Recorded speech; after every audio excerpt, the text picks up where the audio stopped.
Waking Up is Not Enough. Flourishing in the Human Space, a podcast by Young-Eisendrath and Michael Berger. When you peek into the cosmic unity of existence and feel the love and inspiration of awakening, what happens next?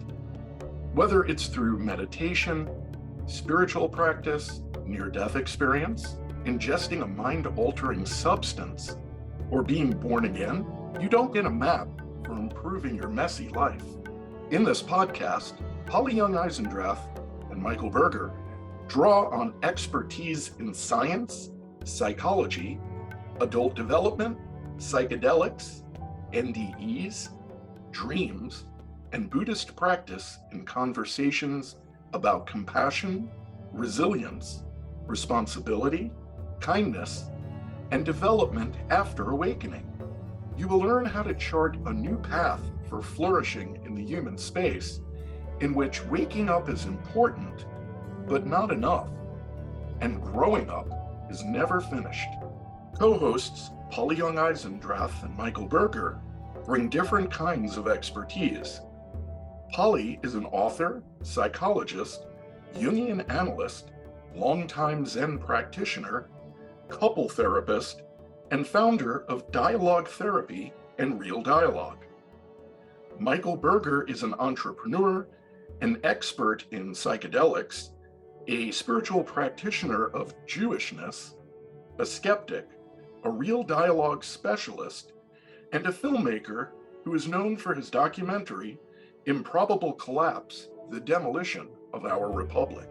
Polly and Mike will engage with each other and invite a wide array of guests who are accomplished scientists and seekers whose work lies beyond the hegemony of materialism. I wanted to touch on something that in this stage theory, I guess from my perspective, it seems that I move from being a being that is self-centered, self-involved, like the infantile stage, let's say. And through stages of development, I seem to be able to reach a place, like if we look at the highest level of flow, where it's no longer about self merges with everything, and self moves into flow, let's say, if we accept this new interpretation of a higher stage. And so I'm seeing at a very high level overview, moving from very concrete, very black and white, to being more flexible and open, and to having room for accepting more complexity and maybe a little bit more gray area. So from simplicity to complexity, from self-protection to an expansiveness, and that these stages, these experiences connect directly to our awakening journey. As I'm hopefully developing my own sense of who I am, another weird, maybe a strange way to put it would be, it's as if I'm reclaiming myself. Myself arises from this interactive process with other humans, with the environment, with my geography, with the time and culture I'm born into. But perhaps as an aspect of my growth in stage development is, as I progress, I'm beginning to winnow what I've taken on from the tribe and the culture, reflecting, questioning, and then defining for myself and reclaiming what it means to me to be safe.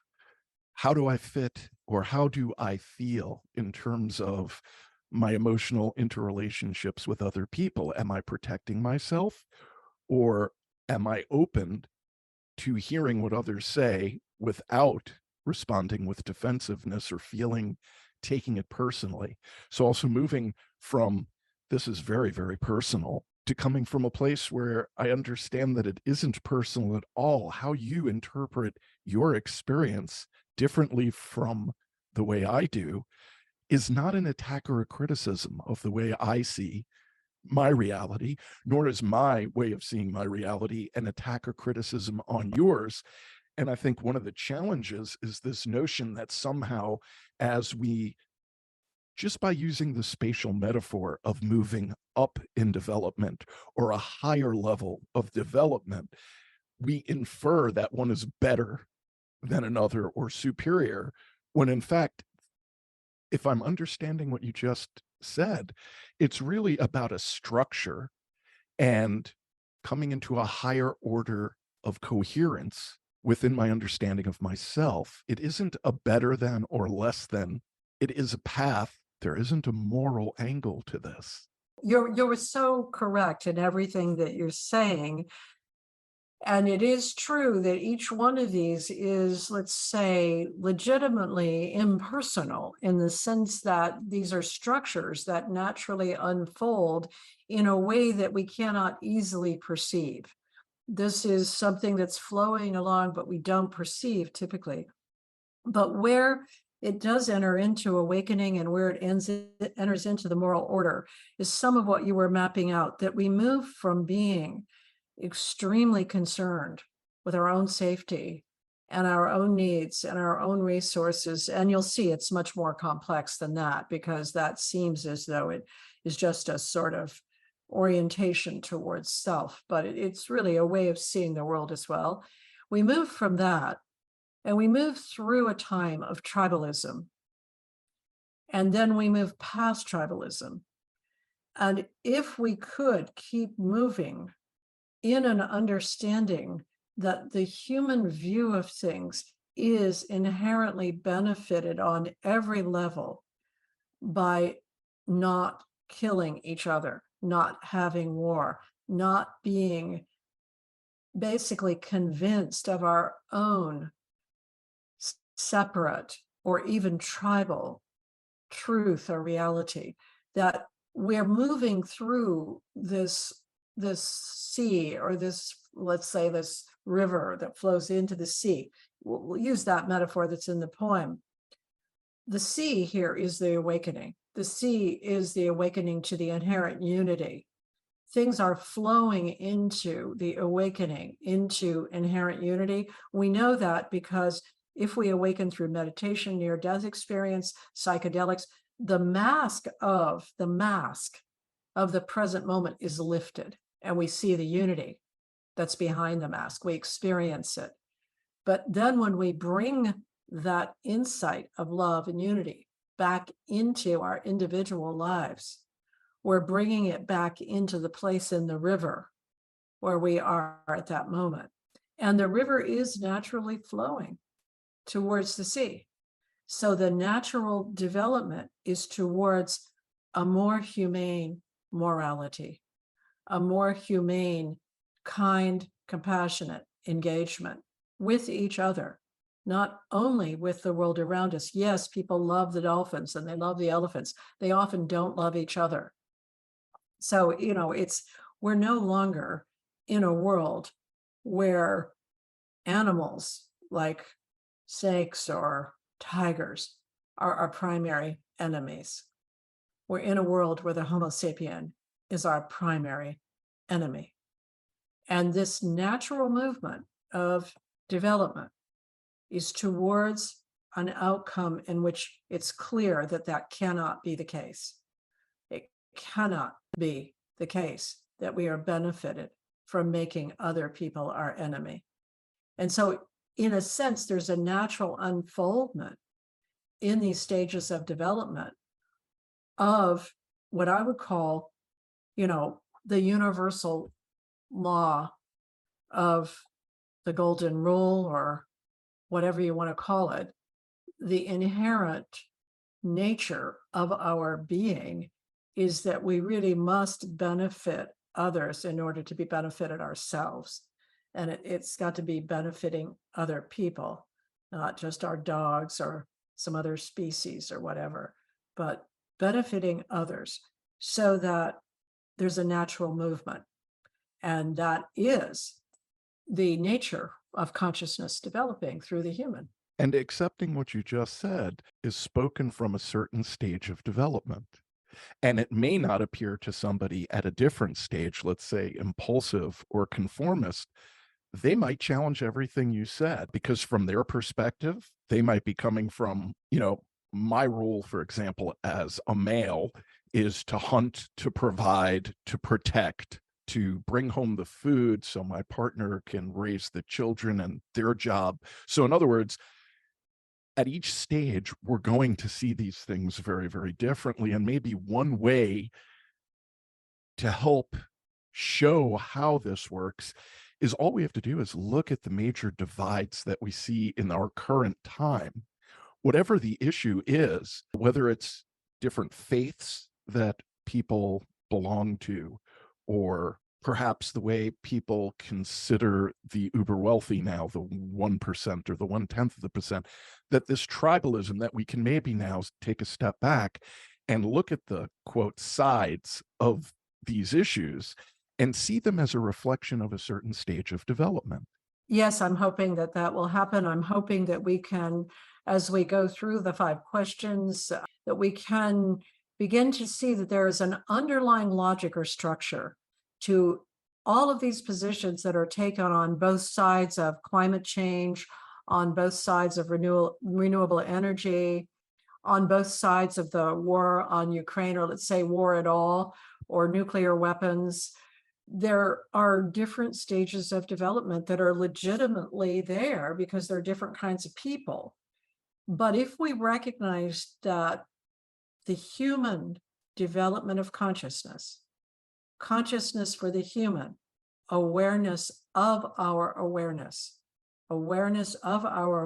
is unfolding towards this unity in which we cannot benefit the individual without others benefiting, that each of us individually has to come to see through the awareness of our awareness that we exist in the biology of love, that is the biology, that is the environment in which we exist. And if we destroy that environment, we are ourselves destroyed. So, I'm hoping that taking this tour of the stages, and as you say, there's a whole lot of, I guess, defensiveness around the idea that one thing is higher and something else is lower. And again, this way of speaking, there simply is not another way of speaking when it comes to looking at a paradigm of hierarchy of stages. Each stage is encompassed and reorganized by the next stage. So on one hand, stage development is development that occurs in a normal human lifetime, but it can stop at any point, and we will be talking about where it typically does in North America. And once you stop, that becomes your state. It's then your traits. It's no longer a stage of development. It's the traits of your personality. So on one hand, this is a kind of developmental model, and on the other hand, it's a typology. And we talked about typologies last time, that we're often looking for a typology that will help us sort out the differences between ourselves and others, like astrology, human design, Myers-Briggs type indicator, the Enneagram. These are ways of saying, okay, there's different types of people. Now, ego development, it's both a stage theory of unfoldment, but it's also a theory of types of people. So as we get into, we can look at this type and that type and that type. So I'm going to now talk about pre-conformist types. I'm going to give the typical ages. Again, when it comes to ego development, typically the stages are developed and talked about without age-specific elements because they become types of people in adulthood, while they are also the natural unfolding of the human personality through development. And Jane did her studies across cultures. She's also, the ego development research has been validated in many, many cultures. I don't know how many now, but you could look on Wikipedia. The sentence completion test translated into many languages. We're talking really here about a universal unfolding, at least the hypothesis is that it's universal, of human consciousness, the awareness of your awareness, into stages, and then places where adults can be stuck and remain, and then they become types of people. So the first stage really is the pre-social stage at 0 to 2 years old. And you cannot be stuck at this stage without being an institution. So this is the stage of development that occurs before there's a sense of self-consciousness. And so this is the stage where, you're relating through your primary emotions, you're relating through your sensory motor responses to the environment, and you haven't yet formed a sense of self. There's no sense that I'm in here, I'm in this body. It's beginning to form. And as we've talked about many times now, 18 months to 2 years, the self-conscious emotions come on board for the human across any culture. Those self-conscious emotions, sometimes called the social emotions, pride, shame, jealousy, envy, self-consciousness, embarrassment, self-pity, they get organized in such a way that you start to experience yourself as separated out from others. I'm inside of this body. Others are separated from me. I feel a vulnerability. And that begins the development of the next stage, which is called the impulsive stage. And this comes on board 2 to 4 years old, typically. The child has various impulsive behaviors that affirm an experience of itself and of its identity. No, me, mine, I got this, I want this. And there is inherently a development of a feeling of rewards and punishments. Also causal reasoning. I can put this somewhere and go back and get it because I know it will remain there. And the sorting of people. And this is very important because some adults remain at the impulsive level. And I'll talk about that also as sometimes what happens to people when they get into ecstatic states or when they get into what are typically thought of as, states of pleasure. They can also become very impulsive. So the people that are, the way that the impulsive child or person looks at other people is that they're good people and bad people. The good people are nice to me. The bad people are mean to me.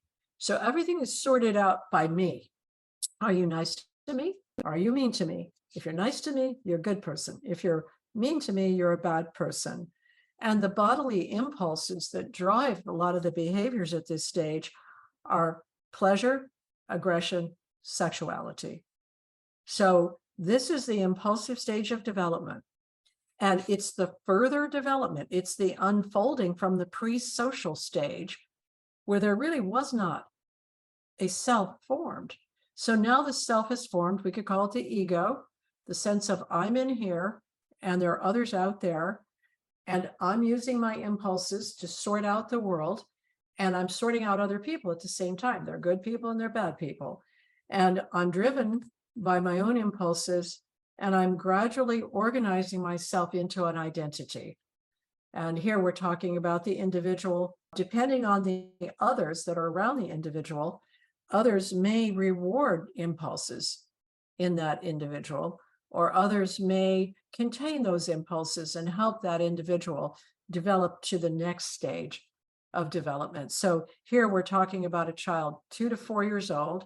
At around 4 years old, certain kinds of self-conscious emotions allow the child, because the child can now perceive itself in comparison to others and can perceive whether it has more or less than others, it's getting better treatment than others.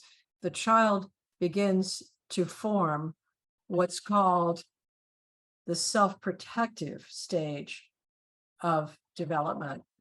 And that self-protective stage comes on board between 4 and 6 years old. Would you comment on what, if any, overlap there is between Freud's stages of anal, oral, etc., and how there seems to be some overlap? It may not be directly about stages, but maybe within each stage there are some aspects of this developmentally. Yes, I mean, Freud was one of the theorists that Jane Loevinger embraced and taught. But I would say that in what I gave you, which was really a very brief overview of these first stages, she's drawing more on Piaget.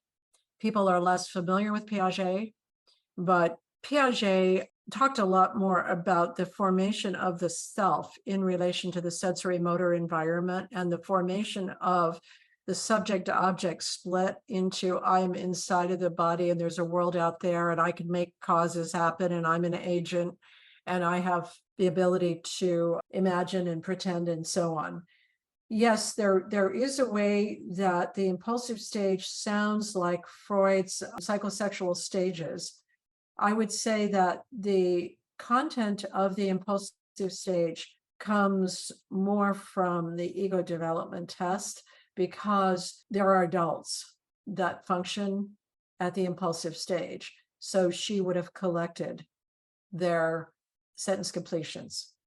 There are adults that definitely say a good person is someone who's nice to me or good to me. So, one thing, having studied this from the point of doing the research on it, I can go back. Here's some examples of the impulsive stage in responding to the stem, if my mother. So if my mother is the thing that you're presented with, and then you finish that sentence. So here are some examples. If my mother go downtown, I want her to buy me a dress. If my mother gives me the money, I'll go.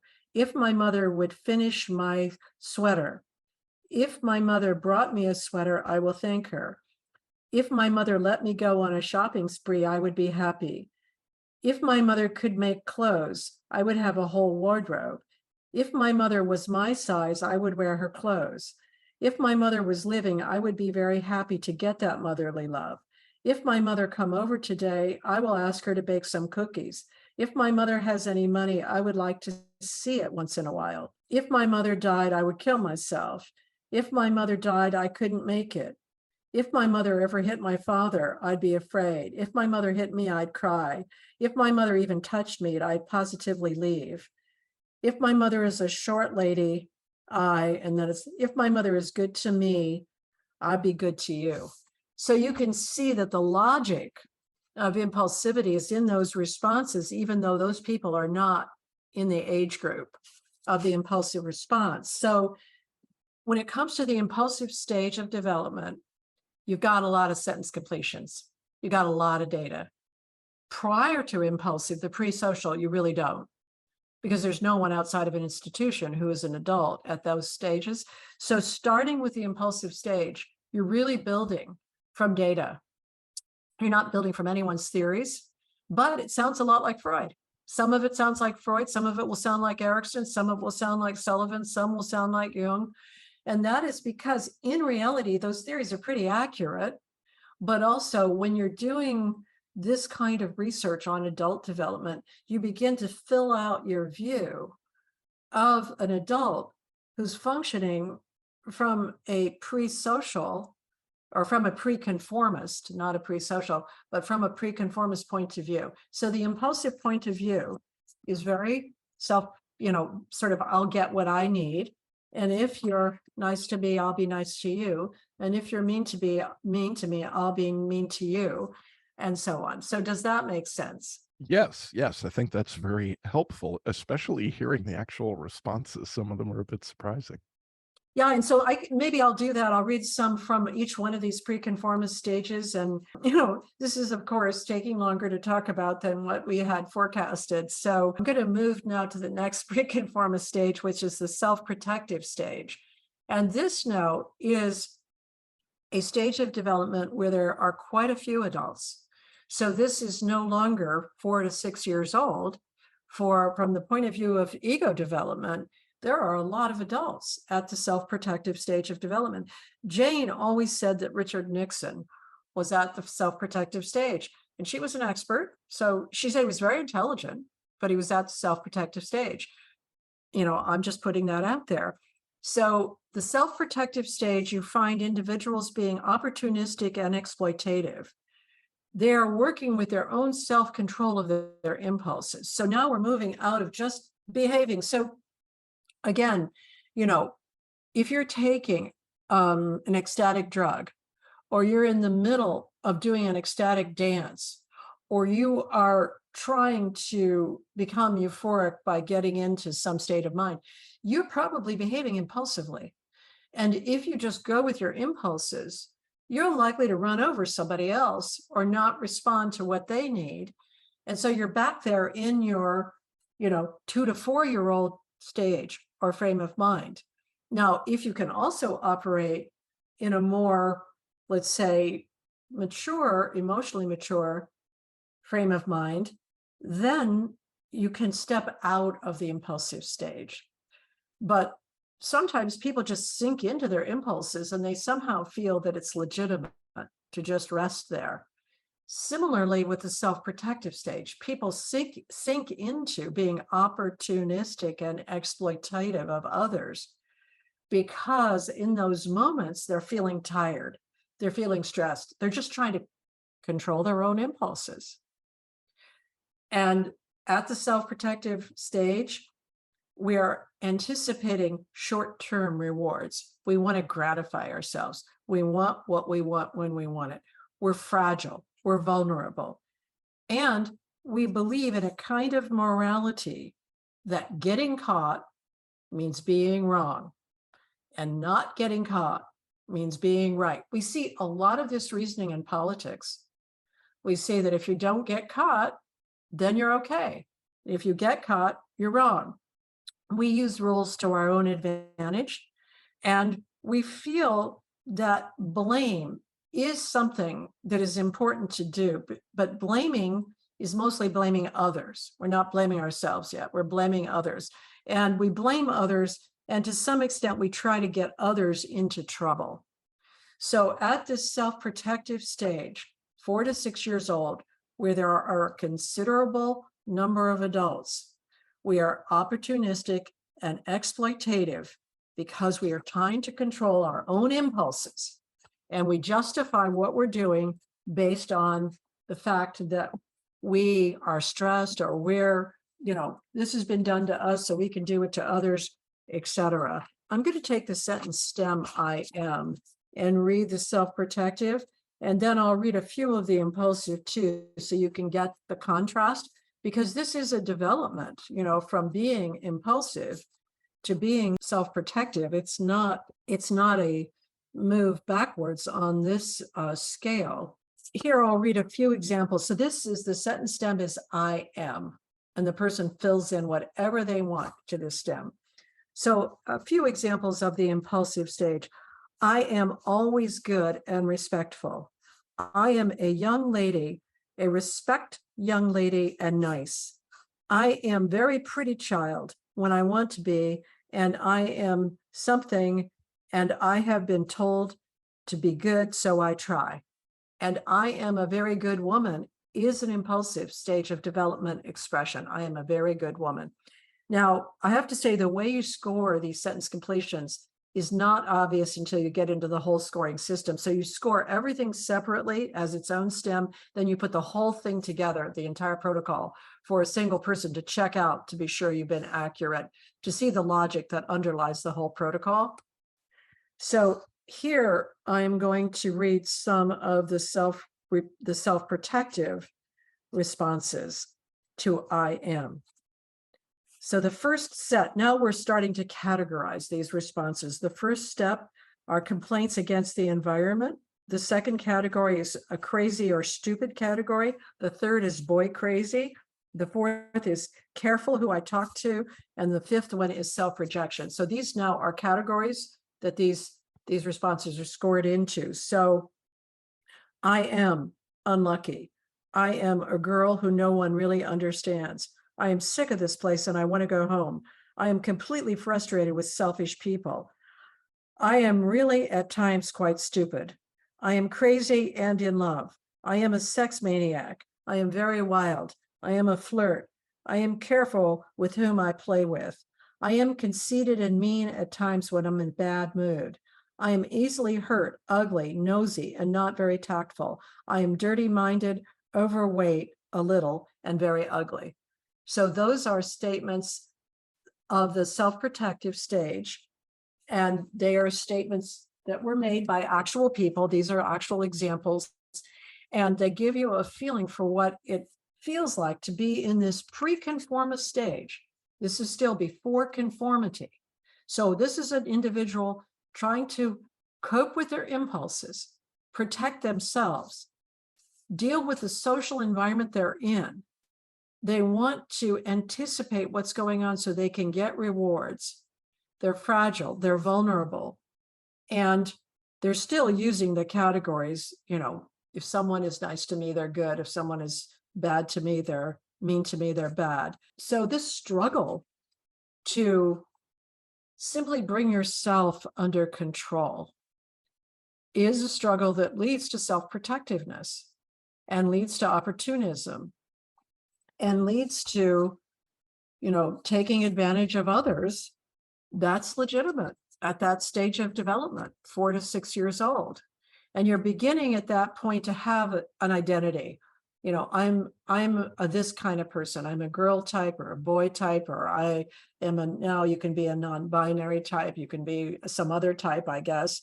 But the issue really is the self-protectiveness and the way you're organizing for your own benefits for short-term rewards. So are all involved in the pre-conformist stages of development. Now, what I want to point out here before we go to conformity is that there's a way that you can look at a child or even another adult behaving impulsively and getting stuff for themselves and feeling like they can be free to say no and to say, I want what I want when I want it. And we can tend to think of that as wildness or freedom and confuse that with, wildness or freedom with freedom to be yourself, rather than seeing it as selfishness and the desire to get stuff for yourself when you're feeling impulsive. So I want to point that out because this is one of the issues about looking at these stages. You have to look at the underlying logic rather than just the behavior. And the logic is, I've got to work with my impulses and I have to protect myself. I have to get on the good side of stuff because I need stuff and I've got to do it now. I can't delay it. So pre-conformity, and it can be confused with wildness, pleasure-seeking, euphoria, those kinds of states of being. You've done a great job in outlining the pre-conformist stages up to this point. I think this is offering a fascinating view of stage development theory and how there are predictable ways to understand reality, morality, relationships, and self-identity by using stage development theory. And as we begin to unpack this together, I hope that our listeners will find this a useful compass in a practical way for them to use this map, maybe in integrating their own waking up experience, and that hopefully together we can navigate this ever-evolving landscape of our beliefs about what's real, understanding the interplay between our cognitive and emotional development. Maybe we're opening up the doors to some profound insights and maybe even some transformative experiences. At the very least, I hope that we're paving the way for increased empathy and compassion and open-mindedness as I come to see where others are on their journey in their developmental stages. I'm better able to accept where they're at, where I'm at, and maybe be a little bit less defensive and less critical. So maybe I'm able to hear better than I did before having this map. Well, I'm agreeing with you on every level, and I think it is a good time to close. I think what we've covered in this episode really is a kind of introduction to Jane Lovinger's system, a little bit of getting to know Jane, and also a little bit of getting to know what is involved in the logic or the underlying structure of ego development. I do hope that people take this as a way of understanding themselves first and foremost, being able to trace states of mind, states of being, behaviors in themselves, and then secondarily to looking at what I would call the logic of human development. Often people don't know why I use the term logic, but it is the structure. It's a structure that is unfolding universally for people because of our biology of relationship, because we're inherently relating to the others around us from the beginning. And also, I think if we understand the logic, we can much better sort out in our awakenings what is the wheat and what is the chaff. Like, if, for example, we're having a euphoric experience and we're in an impulsive state of mind, we need to perhaps recognize that, okay, that does have a sort of selfish core. And when I come out of this, perhaps I need to recognize I'll need to share a little differently because I've been engaged in my selfish core. So I'm hoping that this will help, again, experiences that are the waking up experiences. And also, on the other hand, being able to see that the development of human consciousness over a human lifetime and throughout, let's say, human history is the unfolding of a certain kind of awareness of our awareness towards this unity and towards this love. If we see the map, we might be able to do it more, I suppose, easily or smoothly or something like that, as well as with greater compassion for each other. This is the map, and the map is not the thing itself, but it is a guide. And, you can begin to see, using the poem that Jane quoted, that there is a river that's flowing towards the sea, and it's not just arbitrary. This has been great talking to you. I'm so glad you were there to give an overview each step of the way. Thank you. And I'd just like to invite our listeners to continue exploring the vast territories of your own consciousness, guided by the maps of the mind that we've begun to unveil today, and hope that you embrace the changes and transformations that unfold within, for they are the signposts of your awakening journey. I want to thank you for joining us. And as we bid farewell for now, remember that each awakening is as unique as a fingerprint, and there is no right or wrong way to navigate this remarkable path. May you find solace in the diversity of perspectives, and may your heart be open to the wondrous tapestry of human experiences. We hope you join us in the episodes to come, where we will delve deeper into the different ways adults assess and answer questions about their own beliefs. We'll explore the capacity for doubt, the evidence that can change minds, and the power of understanding opposing viewpoints. And I also would like to just take a moment to announce the upcoming foundational training in real dialogue and dialogue therapy being held in Stowe, Vermont at the Trap Lodge. Session 1 begins November 30th. There are 3 4-day sessions in the next training. Session 1 is November 30th to December 3rd. Session 2 will be February 1st through 4th. And Session 3 will be April 18th to the 21st of 2024.